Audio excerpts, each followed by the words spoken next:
Today, something monumental, groundbreaking happened in Congress, and it may be the bipartisan moment we've been waiting for on economic action.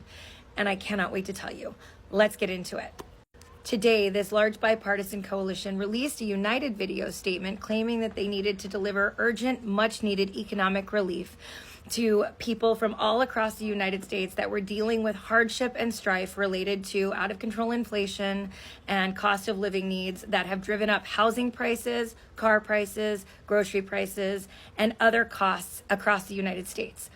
It has brought together members of Congress with as diverse of viewpoints as you can fathom, with everyone from AOC and Elizabeth Warren joining people like Patrick McHenry and Mitt Romney.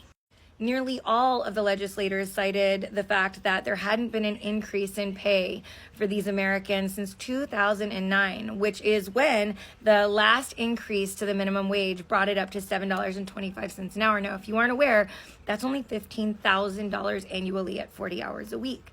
And so citing the 2009 benchmark as the last time that an affordable increase was provided to Americans as their motivation for delivering this makes us wonder, why didn't they act sooner, knowing how big a struggle Americans were facing? Now, we don't want to look a gift horse in the mouth. Obviously, we want to see change if change is needed because costs have gotten so high. So I want to show you some of the video statements so you can see just what's going to happen to help Americans and just what we can do to encourage legislation and let them know how we feel about it. Brace yourselves. I think that it's important to have cost of living adjustments. I think there needs to be at least an inflationary adjustment. I think it should at least keep up with inflation. It should probably go up with the cost of living. Look, the average income in my district is $55,000 a year. A congressman makes $174,000 a year. If I go back to my district, where the average salary in some places is $32,000, and I say I don't make enough when I make $174,000, they would go ballistic. I'd be out of office in a heartbeat. And yet, trying to maintain two places to live, have clothes in two places, have a car in two places, it's very difficult. It's expensive. Washington Washington's is expensive. expensive. Wait, you thought I was talking about legislation to serve you, the American people. You thought that they cared that you were suffering, that your neighbors were suffering? No. No. This legislation they're advocating for is to give the members of Congress that currently get paid $174,000 a year plus $34,000 in reimbursements, to give them a pay raise because they can't afford their cost of living anymore because of inflation. That's why they're working together. It has nothing to do with you. Because making $174,000 a year while supporting two households on different parts of the United States is an insurmountable burden for them to bear. And they claim that because we haven't given much needed increases, that we're only attracting millionaires to Congress. And that if we simply paid them $100,000 more a year, that then everyday working Americans would be more likely to serve. All of us ought to be concerned about the future in terms of who can afford to do this. Do you want it to still be the House of the people, or do you want it to be only wealthy people? As for their claims that if we only paid them more, we would start attracting everyday working Joes to come in and serve in Congress, and that they wouldn't need to seek other ways to make money, well, Mitt Romney's advocating for this pay increase because he says it's necessary, and he's worth $85 million. Ken Buck, who was featured in that video back in 2018, was worth $1.1 million and is now estimated to be worth over $2.5 million. Earl Blumenauer, who said that you don't want a bunch of millionaires in Congress and we need to incentivize people to work hard and pull themselves up by their bootstraps, his estimated net worth as of 2 years ago was $12,561,000. Back in 2018, Larry Bouchon, also featured in that video, was estimated to be worth $1.8 million, and that is estimated to be over $4 million today. As for our favorite congressional insider trading savant, well, right now, Nancy Pelosi, as of last year, was estimated to be worth $115 million. And as of 2018, Anna Eshoo, who was also in that video advocating for the desperate need for increases in pay for people like her who can't afford things while she was wearing a $10,000 coat, well, back 6 years ago, she was worth $2.2 million. That's expected to be over $5 million today.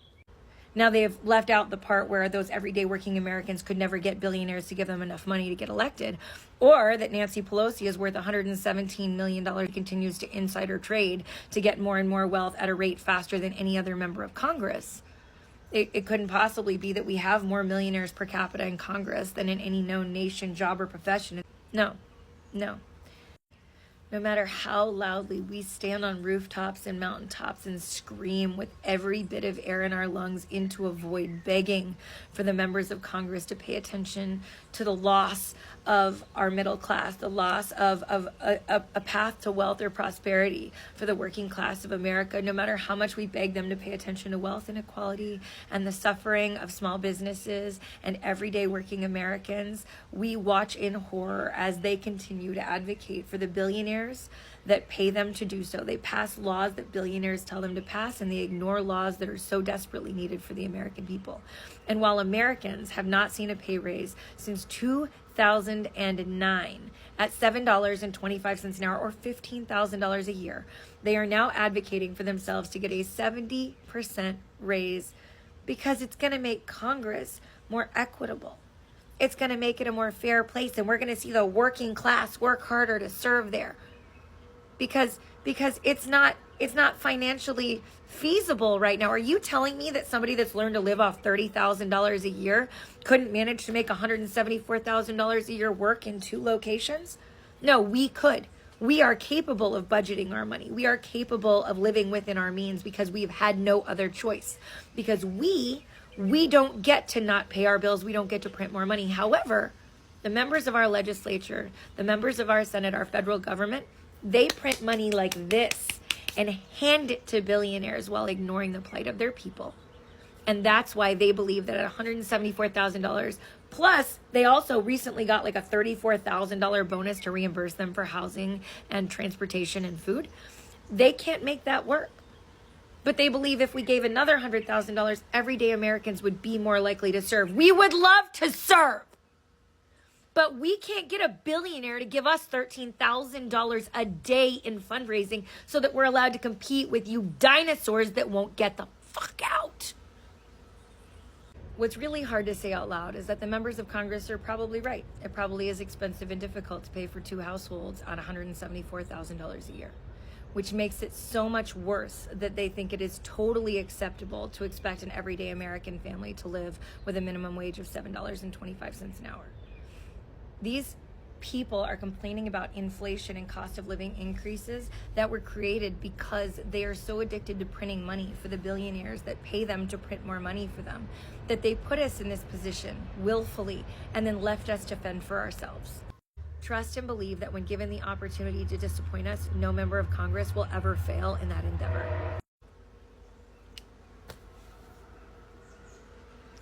It is long since time that we came together and realized that they don't work for us. They don't work for us. They don't. If having enough money would stop insider trading, the people worth $100 million in Congress wouldn't be doubling their net worth every 2 years. Insider trading. They would say they have enough and they don't need to do that anymore and start serving their people. But once you have that little taste, absolute power corrupts absolutely. And they cling to it like a goddamn barnacle or fungus that can't let go.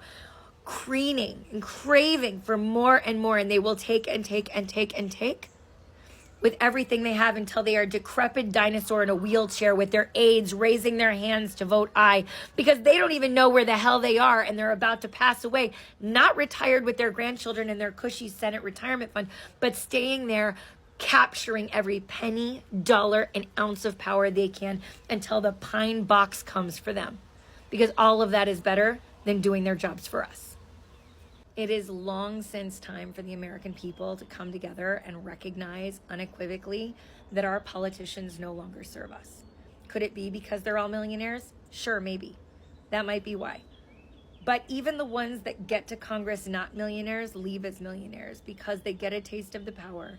They get a taste of those donations and all of those speaking fees and the book deals and all of the little handouts and those fancy dinners and the black limo rides and all of the things that come with billionaires like currying your favor. and they cling to it like they're trying to hold onto the ground to keep from flying off the earth. Well, let me tell you, it's time for us to spin it a little bit faster. We need to let them know that they should fear us more than they fear losing donations. We are capable of wondrous things if we only set down our differences and stop allowing them to divide us so we can work together to take back our power and our voice. We have to be able to look further than the divisions they've laid out in front of us to keep us apart. I know that sounds hard. I know that sounds terrible. But I believe we are capable of that and so much more. And so I hope you join me. I hope you start battling with me to take back the beauty that is America's possibility, to reinstate it for the working class Americans, and to let 435 millionaires know that because they don't work for us, they're not going to work at all. We can replace them. And if we start to replace them, if we start to vote out incumbents instead of parties, what will happen is that the next group will fear for their jobs and they will start listening. And when we vote out the next round of incumbents, they'll listen more and they'll listen more. And then everything will change. Honestly, aside from banning TikTok, can you find any other issue where you would see this huge, broad, bipartisan support for a problem that is advocated for by people with as broad and wide apart issue perspectives as is human, like Elizabeth Warren and AOC alongside Mitt Romney and Patrick McHenry? No, but trust me, if they need to give themselves a pay raise, we're best friends. We're best friends. We can't do that for the American people. We can do it for companies. We can give socialist handouts to companies. We can fund companies and their losses all day because they're not allowed to fail. But Americans, they can fail endlessly, and we will watch as it happens and sit back and give ourselves a pay raise. If you're new here, my name is Tiffany. Generally, we work together to fight private equity, to save small businesses in our community, and today, to stand together, to fight for Americans and our economic prosperity, and to remind Congress that they don't have job security and they work for us. This bipartisan coalition of legislators could never come together to serve the needs of you and me, the